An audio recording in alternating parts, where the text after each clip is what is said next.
Sa kasalukuyan at ayon sa pag-asa, lalo pang lumakas ang dalang hangin ni Bagyong Aghon habang nasa kalupaan ito ng Sariaya, Quezon at nadagdagan din ang mga lugar na isinailalim sa Tropical Cyclone Wind Signal number 2. Huling namataan ng pag-asa ang sentro ng bagyo sa vicinity ng bayan ng Sariaya, Quezon sa may western side ng Quezon.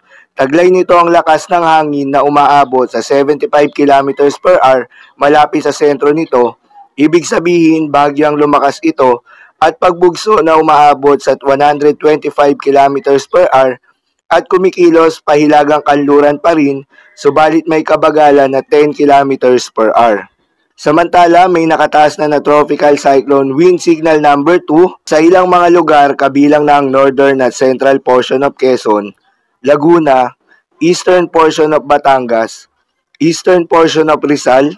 Nakataas naman ang tropical cyclone wind signal number 1 sa southeastern portion of Isabela, southern portion of Quirino, southern portion of Nueva Vizcaya, eastern and southern portion of Nueva Ecija, southern portion of Bataan, Aurora, eastern portion of Pampanga, Bulacan, Metro Manila, Cavite, the rest of Quezon, the rest of Rizal, the rest of Batangas, northern and central portion of Oriental Mindoro, Marinduque, extreme northern portion of Romblon, Camarines Norte at Camarines Sur.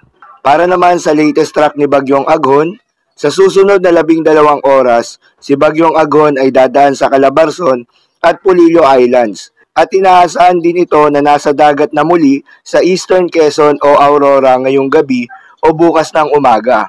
Inaasahan na mapapanatili ni Bagyong Aghon ang kanyang tropical storm category habang dumadaan sa kalupaan, ngunit may tsansa din itong hihina at maging isang tropical depression dahil sa land interaction nito. Bukas nga ng Lunes hanggang sa susunod na 5 araw, inaasahan na gagalaw sa direksyon na northwestward si Bagyong Aghon habang lumalakas ito papalayo sa bansa.